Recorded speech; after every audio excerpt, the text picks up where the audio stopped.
Today I'm going to show you 5 tips that not only will make your plans look more professional, but they're also going to save you a lot of time. And for those of you who are already familiar with these 5 tips, go ahead and leave your favorite 1 or 2 tips that may help others who are reading the comments for this video. Now, to help me generate these 5 tips, I'm going to go back into the past, way back into the past, into some old files of when I used to be at school.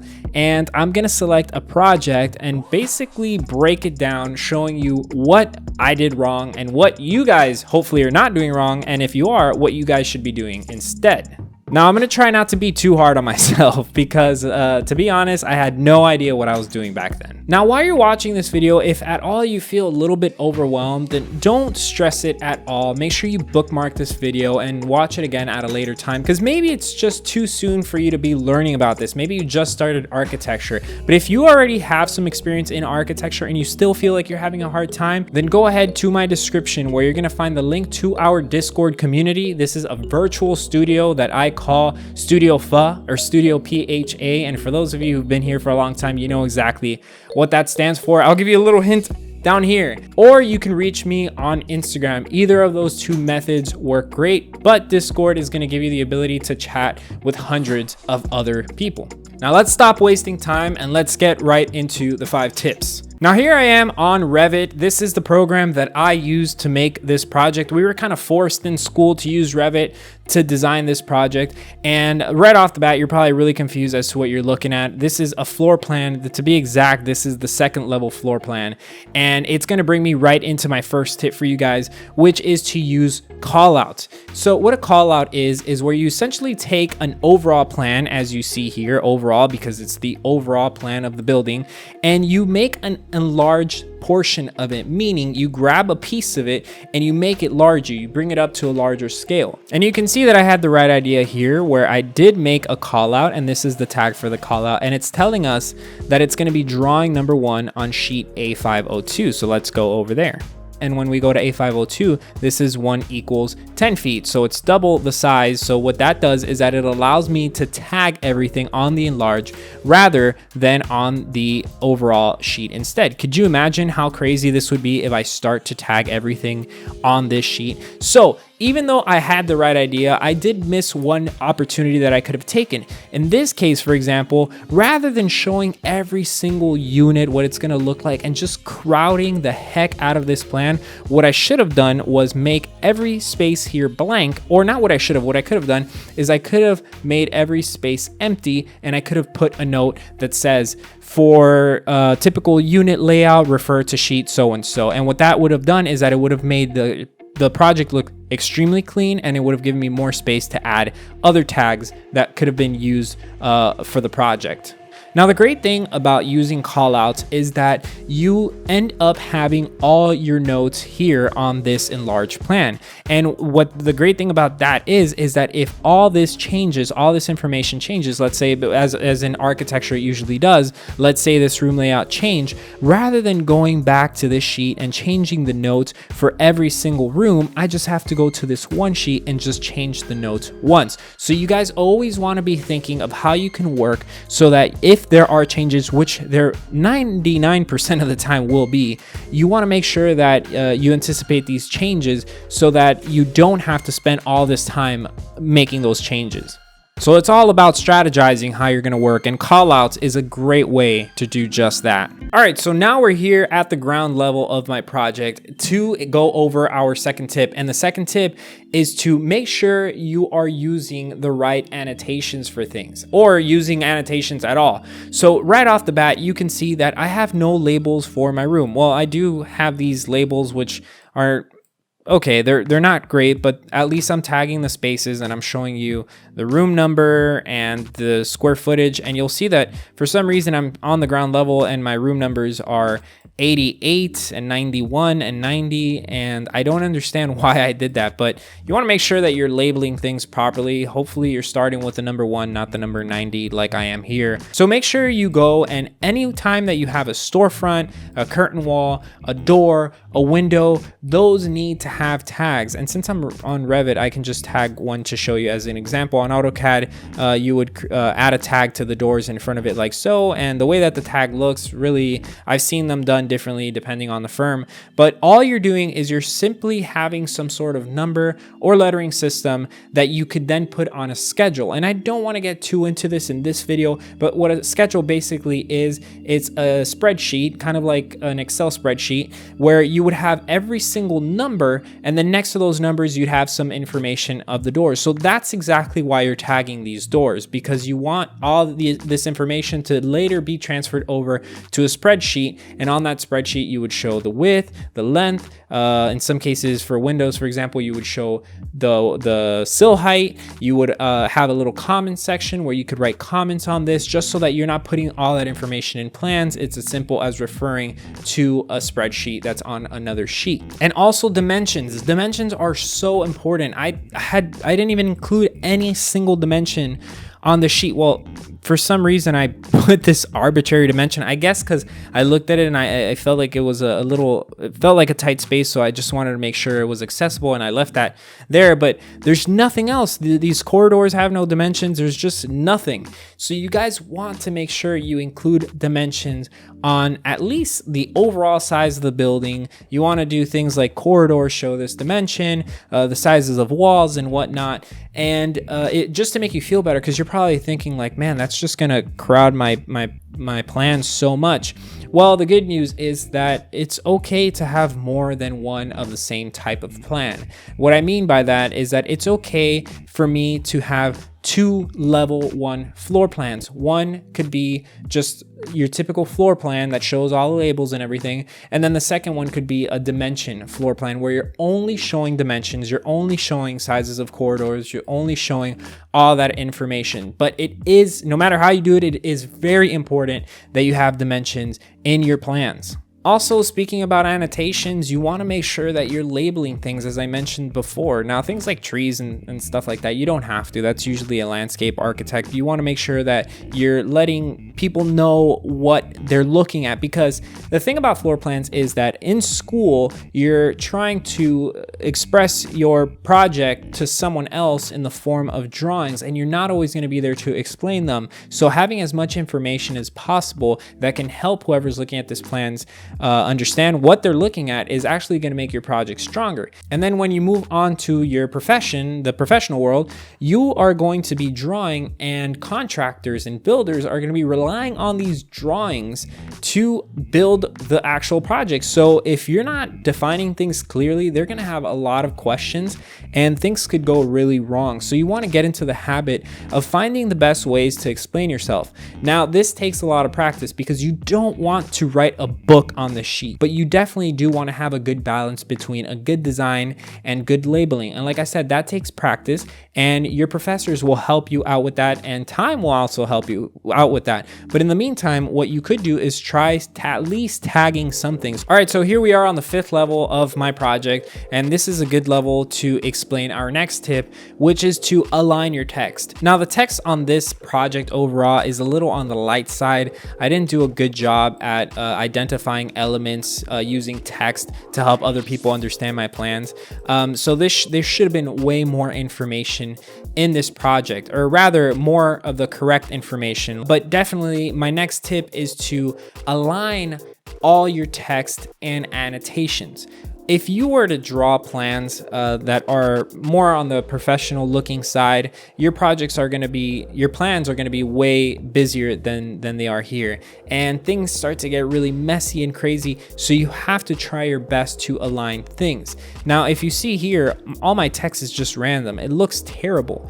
They're over rails in this case, or curbs. They're just messy. The leaders are different, like this one's at an angle and this one's just completely 90 degrees, and there's just way too much going on, and that is a sign of either someone who doesn't know, someone who doesn't care, or someone who's rushed. And you do not want to communicate those 3 things in your plans. So you want to take the time to align everything.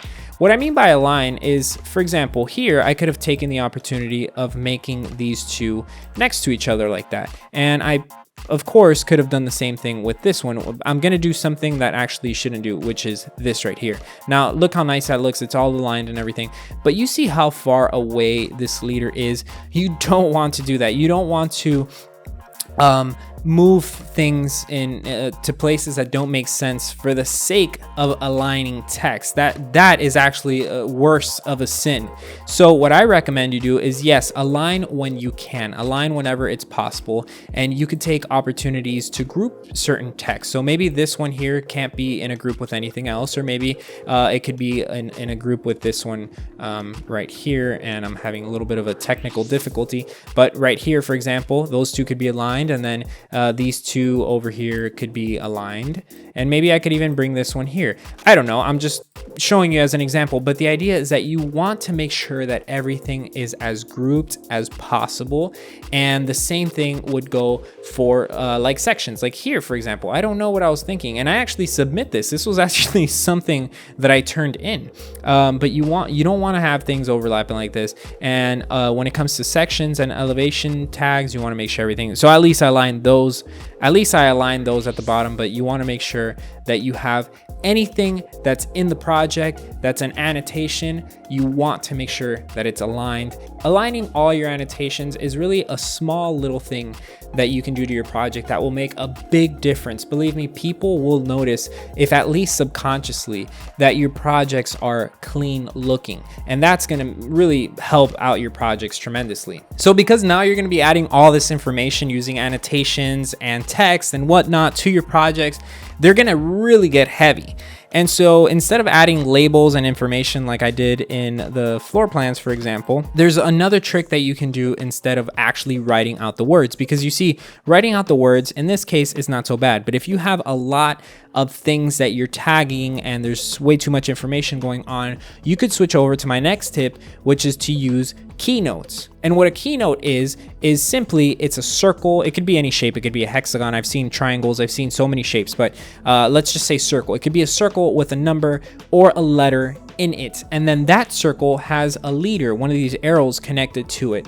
And then basically what you try to do is, instead of saying, let's say pneumatic elevator here, I wrote it in words, you would have the keynote that says number 1. And then outdoor circulation would say the number 2. And then egress stairs would say number 3. And so what that does is that whenever you have repeating elements, you simply copy that keynote over and place it over. So I said egress stairs would be number 3. I would put the number 3 here, and I would also put the number 3 here. I said that pneumatic elevator would be number 1. If this was a pneumatic elevator, let's say, that would be the number 1 as well. So you're basically, instead of writing things out, all you're simply doing is tagging them with a number, with a keynote. There's so many advantages to doing this. Number 1 is you're not copying text all over the place.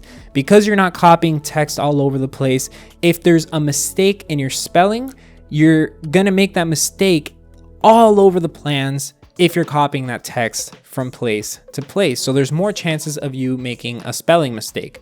So now you have your keynotes, now you have your legend that explains what those keynotes are. And this is the third beautiful thing about keynotes, is that let's imagine for a second that I have these little things all over the project, right? Like these little elements all over the walls, and I'm tagging each one of them using text, right? And I say, I don't know, glass ornament, let's just say. And so I have 100 tags all over the project, just showing glass ornament, glass ornament, glass ornament, so on and so forth. And then I decide, you know what? I don't want those to be glass anymore. I want them to be aluminum ornaments. I'm gonna have to go into each single text individually and change it from glass to aluminum. And you see what the problem with that is. I'm just gonna spend so much time. I'm gonna waste so much time. Rather, if I'm using a keynote, if it changes from glass to aluminum, I just have to come over here to the legend, check the number, and change it one time. So it's very important that you guys use keynotes. It's gonna save you so much time, and it's gonna make your projects look way cleaner. I didn't take advantage of those here, but believe me, having a bunch of keynotes and having everything aligned, like these column grid lines, not to confuse, I'm glad I noticed that. These are column grid lines, these are not keynotes. So the way you would know the difference is because you would have legend, and obviously if you're using circles for column grid lines and you're using circles for keynotes, you want to make sure that obviously they vary in size, but that's what your legend is for. So look at this for one moment. If you look at this project, you're like, what the heck is going on? I knew what was going on because I spent 3 months or 4 months or 5, whatever it was, working on this thing. So I knew this thing like the back of my hand.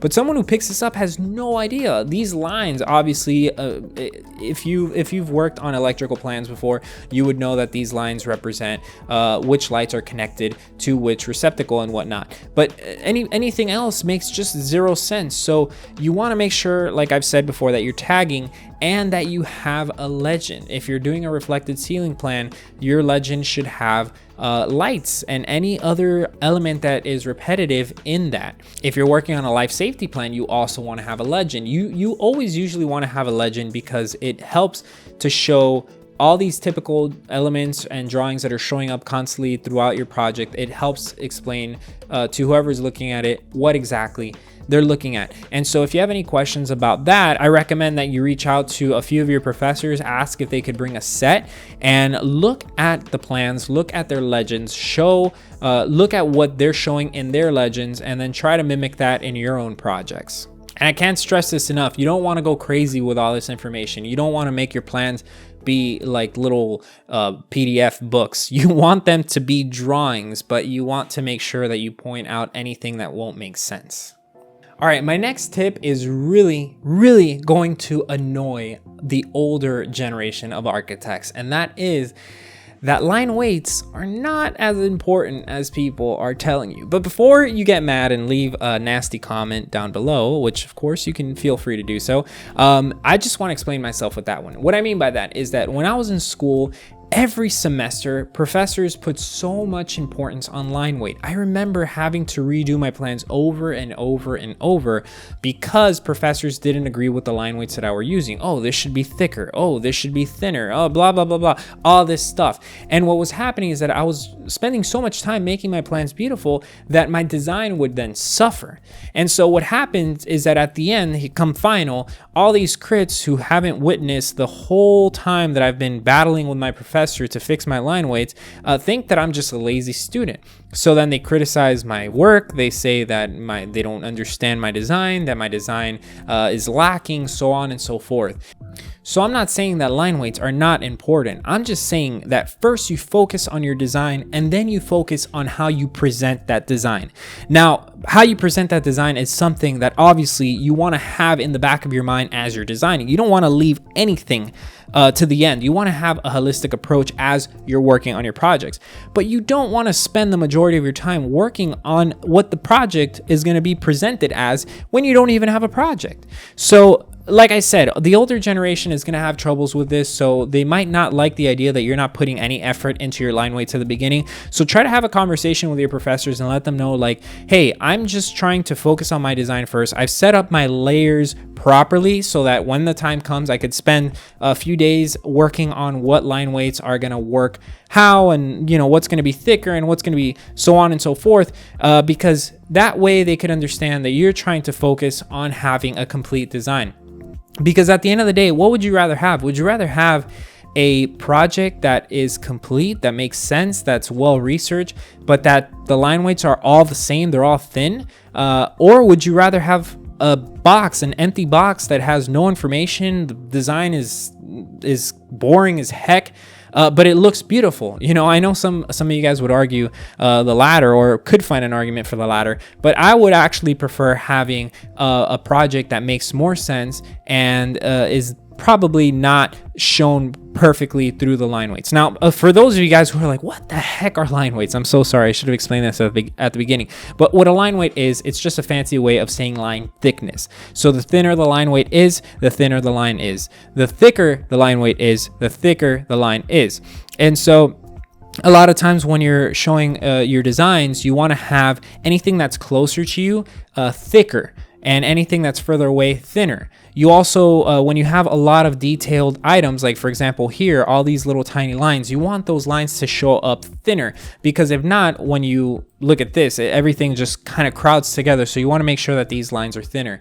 And also, if you're cutting through a section, wherever you're cutting, you want to make sure that those lines are thicker. So yes, it's very important. It really helps your project read. It really helps your project pop. But I just want to make sure that you guys don't spend all all your time designing your line weights and then none of your time working on your design. So make sure you're spending time putting everything on the right layer. That for sure is 100% important if you're working on something that requires layers like AutoCAD. But don't touch the line weights. Leave everything at 0. Or even a better idea, reach out to your professors, and don't do this with one. Try to reach out to like 5 or maybe 10 of your professors, like every professor in your school, and ask if they have any copies of layer standards. You see, the thicknesses of layers and what thickness they should be, especially if you're using AutoCAD, that's already been done before. That's like trying to reinvent the wheel. You trying to figure out how thick this line should be, like for example, ceiling tile, how thin or thick that should be or whatnot. That's already been done billions of times. You don't have to reinvent the wheel. I remember I used to do that every semester. I would come up with a new way to create new lines and name them differently and all that stuff. That's already been done. So if you can go and ask your professors, hey, do you have like an old set of layer standards on AutoCAD, something that you can just copy off, or if maybe their firm has an old set that they could provide, I'd pretty much guarantee that 9 out of 10 professors that you'd ask are probably going to say no, figure it out yourself, or they're going to be like, no, our firm doesn't give that kind of information out, you're crazy. But I'm willing to bet that one of them, at least one of them, would tell you like, hey, sure, yeah, I'll give you an old layer standards. Or if at least they don't want to give it to you, maybe at least they can show you how they recreated it, and you can jot down some notes of how they made it. Because really, guys, you guys shouldn't be spending your time on line weights. Spend all your time designing and creating cool designs and researching, not on that specific part of the presentation. But there, I said it. I know I'm still going to get some backlash on that, and just to prevent that, or to try to prevent that, I want to reiterate that I do not mean that line weights are not important. I'm just saying they're not as important as your design. All right, guys, so there you go. Those are my 5 tips. And when I was in school, I had such a hard time understanding like what the elements of a plan are. I always thought I knew how to make a floor plan, but when it came time to making my own floor plans, I would just have walls, doors, and that's it, and windows and things. I wouldn't have any other information like I went over in this project. It wasn't until I started working that I started to pick up some of these techniques, but by then, all I had was like a few semesters left of school, and I couldn't really take advantage of everything I learned from work. So that's why I really wanted to make this video. I wanted to make something that you guys could have that can help you at least make some sense out of all the craziness that lies within architecture, because architecture is a really, really complex career. There's so much to it, and that is a good thing, but it's also difficult and a bad thing in a way, because it sometimes feels like you don't know what to do, or you don't know how to progress in terms of making your designs look better. And so that's exactly why I wanted to make this video. But like I said, you guys probably have tons of questions, so head over to our virtual studio called Studio PHA or Studio PHA. It's a Discord community chat room. You can find the link on the description to this video. Also, make sure that you head over to Instagram, add me on Instagram. I post some stuff there. I plan on posting more stuff hopefully soon, maybe some behind the scenes stuff, just to keep connected with you guys. That's a good way. Actually, you can send me messages there and I usually reply. And if not, Discord is definitely the best way to get a hold of someone if you have a question or to share some information. And of course, you can also leave a comment down below and hopefully someone could reply to it. If I don't, but I usually tend to go through the comments and reply to as much as I can.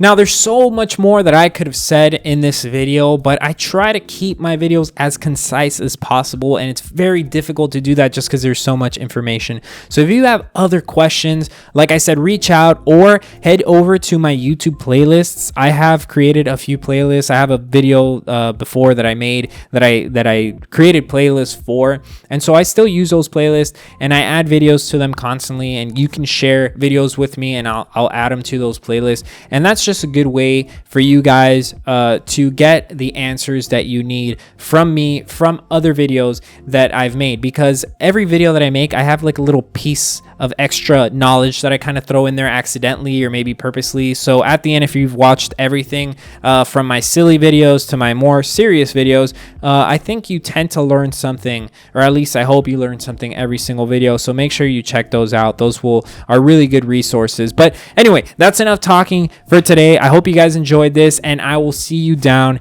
in the comments.